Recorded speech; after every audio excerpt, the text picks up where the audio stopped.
വിജയമന്ത്രങ്ങൾ. Doctor Amanullah Vadakkangara. അവതരണം റാഫി പാറക്കാട്ടിൽ. നിങ്ങളിലേക്ക് എത്തിക്കുന്നത് മീഡിയ പ്ലസ് ദോഹ, ഖത്തർ. അധ്യായം 396. ജീവിതാനുഭവങ്ങളിൽ നിന്നും പാഠം പഠിക്കുക. ജീവിതം ഒരു വലിയ പാഠശാലയാണ്. നിത്യവും നിരവധി പാഠങ്ങളാണ് ജീവിതം നമ്മെ പഠിപ്പിക്കുന്നത്. നാം എങ്ങനെയാകണമെന്നും എങ്ങനെയാകരുതെന്നും ജീവിതം നൽകുന്ന പാഠങ്ങളാണ്. സ്വന്തം അനുഭവത്തിൽ നിന്നും ചുറ്റിലുമുള്ള മറ്റുള്ളവരുടെ അനുഭവത്തിൽ നിന്നും പാഠം ഉൾക്കൊള്ളുന്നവരാണ് വിജയത്തിലെത്തുക. കഴിഞ്ഞ ദിവസം ആപ്പിൾ കമ്പനിയുടെ അമരക്കാരനായിരുന്ന സ്റ്റീവ് ജോബ്സിന്റെ ഓർമ്മദിനമായിരുന്നു. 2011 ഒക്ടോബർ 5 പാൻക്രിയാസ് ക്യാൻസർ ബാധിച്ച് തന്റെ 56-ാം വയസ്സിൽ ഈ ലോകത്തോട് വിട പറഞ്ഞ അദ്ദേഹം നിശ്ചയദാർഢ്യത്തിന്റെയും ആത്മവിശ്വാസത്തിന്റെയും പ്രതീകമായാണ് തലമുറകളെ പ്രചോദിപ്പിക്കുന്നത്. താൻ സ്ഥാപിച്ച ആപ്പിൾ കമ്പനിയിൽ നിന്നും പുറത്താക്കപ്പെട്ടപ്പോൾ നിരാശനാവാതെ കൂടുതൽ കരുത്തോടെ പുതിയ കമ്പനികൾ സ്ഥാപിച്ചാണ് സ്റ്റീവ് ജോബ്സ് മാതൃകയായത്. സാങ്കേതിക മികവിന്റെ പര്യായമായിരുന്ന സ്റ്റീവ് ജോബ്സിന്റെ കമ്പനികളെ പിൽക്കാലത്ത് ആപ്പിൾ വാങ്ങുകയും പൂർവാധികം ശക്തിയോടെ സ്റ്റീവ് ജോബ്സ് കമ്പനിയുടെ തലപ്പത്തെത്തുകയും ചെയ്തുവെന്നാണ് ചരിത്രം. സമകാലിക ലോകത്ത് സ്റ്റീവ് ജോബ്സിന്റെ ജീവിതം ഏറെ പ്രചോദനാത്മക പാഠങ്ങൾ പകർന്നു നൽകുന്നതാണ്.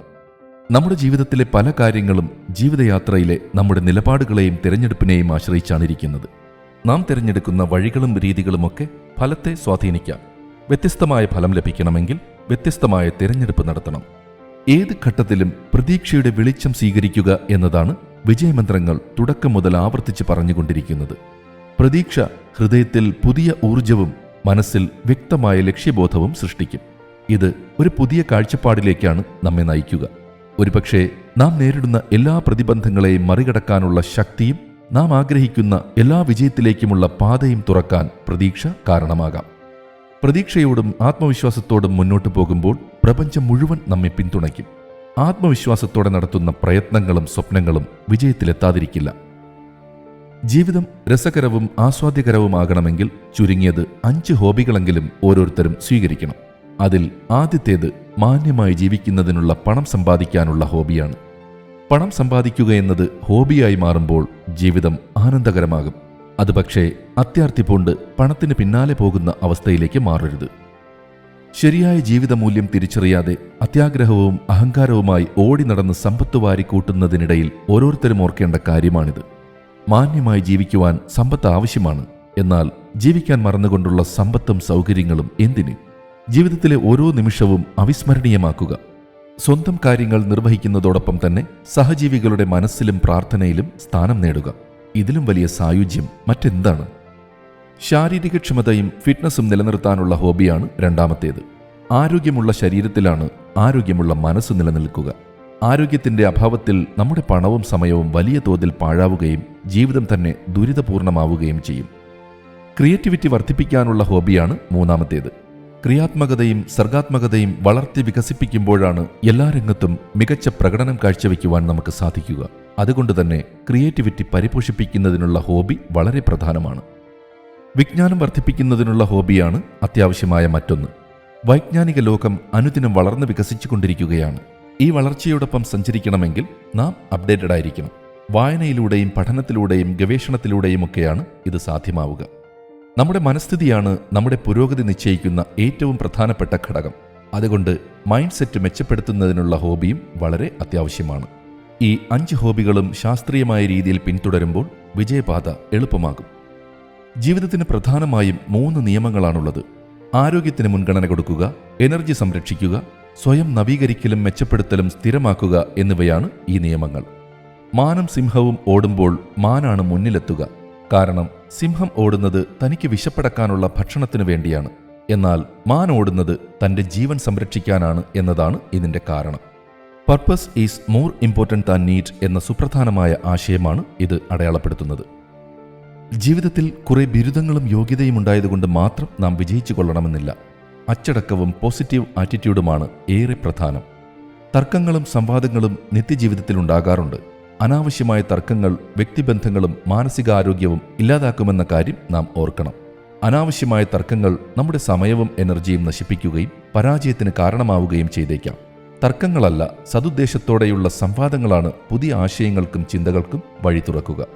നാം ഒരു ചെടി നടുകയാണെങ്കിൽ ആദ്യം വേണ്ടത് കൃത്യമായ സ്ഥലവും അതിലേക്ക് ആവശ്യമായ വെള്ളവും വെളിച്ചവുമാണ്. ഇവയിൽ ചെറിയ കുറവുണ്ടായാൽ പോലും ചെടിയുടെ വളർച്ച മുരടിക്കാം. ജീവിതവും അതുപോലെയാണ്. നമ്മുടെ സ്വപ്നങ്ങളാകുന്ന ചെടിക്ക് കൃത്യമായ പരിചരണവും ശ്രദ്ധയും ആവശ്യമാണ്. നമുക്ക് ചുറ്റുമുള്ള അന്തരീക്ഷം, നാം സമയം ചെലവഴിക്കുന്ന ആളുകൾ, ചിന്തിക്കുന്ന കാര്യങ്ങൾ, ഇവയെല്ലാം വെള്ളവും വെളിച്ചവുമാണ്. ക്രിയാത്മകമായ പരിസരമൊരുക്കിയും പോസിറ്റീവ് വൈബുകൾ ജ്വലിപ്പിച്ചുമാണ് നാം നമ്മുടെ വളർച്ച ഉറപ്പിക്കേണ്ടത്. നമ്മെ പുരോഗതിയിൽ നിന്നും വളർച്ചയിൽ നിന്നും പിന്നോട്ടടുപ്പിക്കുന്ന എല്ലാ സ്വഭാവങ്ങളും തിരിച്ചറിയുകയും തിരുത്താനും മാറാനും തയ്യാറാവുകയും ചെയ്യുമ്പോഴാണ് നമുക്ക് വിജയിക്കാനാവുക. വിജയിക്കണമെങ്കിൽ ജീവിതത്തിൽ കുറേ നല്ല ശീലങ്ങൾ നാം പാലിക്കണം. നമ്മുടെ ശീലങ്ങളാണ് വാസ്തവത്തിൽ നമ്മുടെ സ്വഭാവമായി മാറുക. ഈ വിഷയകമായി നിർദ്ദേശിക്കപ്പെടുന്ന ഒരു പ്രധാന കാര്യം നിത്യവും നമ്മുടെ ലക്ഷ്യങ്ങൾ എഴുതി വയ്ക്കണമെന്നാണ്. കാരണം ലക്ഷ്യങ്ങൾ കൃത്യമായി എഴുതി വയ്ക്കുമ്പോൾ നമ്മുടെ തലച്ചോറിനെ അത് റീപ്രോഗ്രാം ചെയ്യും. നാം ഏത് മേഖലയിലാണെങ്കിലും വിശാലമായ നെറ്റ്വർക്കുകൾ പ്രയോജനപ്പെടുത്തണം. നെറ്റ്വർക്ക് ചെയ്യാത്തവൻ വർക്ക് ചെയ്യുന്നില്ല എന്നാണ് പറയുക. സമയത്തിന്റെ ഫലപ്രദമായ വിനിയോഗമാണ് വിജയത്തിലേക്ക് എത്തിക്കുന്ന പ്രധാനപ്പെട്ട കാര്യം. കുറേ സമയം വേണമെന്നില്ല. ഉള്ള സമയം ഫോക്കസ് ചെയ്ത് വിനിയോഗിച്ച് വിജയിക്കാനാകും. വിജയമെന്നത് കേവലം ഭാഗ്യമായി കണക്കാക്കരുത്. സ്ഥിരമായ പരിശ്രമം, ക്ഷമയോടെയുള്ള മുന്നേറ്റം, സ്മാർട്ട് വർക്കുകൾ എന്നിവയാണ് വിജയം സമ്മാനിക്കുക. ജീവിതത്തിലേക്ക് തിരിഞ്ഞു നോക്കി നിരാശപ്പെട്ടിട്ട് കാര്യമില്ല.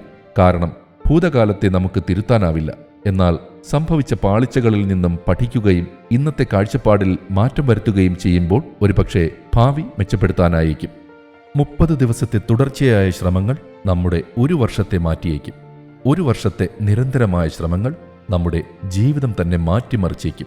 സ്ഥിരതയിലാണ് കാര്യം. നാം ആരുമായി കൂട്ടുകൂടുന്നുവെന്നത് നമ്മുടെ വിജയത്തെ നിശ്ചയിക്കുന്നതിൽ പ്രധാനമാണ്. നമ്മെ മെച്ചപ്പെടുത്താൻ സഹായകമായ കൂട്ടുകെട്ടുകളാണ് നാം സ്വീകരിക്കേണ്ടത്. നെഗറ്റീവായ ആളുകളിൽ നിന്നും അകന്നു നിൽക്കുകയും ക്രിയേറ്റീവായ ആളുകളുമായി കൂട്ടുകൂടുകയും ചെയ്താൽ വിജയപാത അനായാസമാകും. വിജയമന്ത്രങ്ങൾ സംബന്ധിച്ച നിങ്ങളുടെ വിലയേറിയ അഭിപ്രായങ്ങളും നിർദ്ദേശങ്ങളും 00974552625 എന്ന വാട്സ്ആപ്പ് നമ്പറിലോ ceomedia+@gmail.com എന്ന ഇമെയിൽ വിലാസത്തിലോ അറിയിച്ചാൽ സന്തോഷമാകും.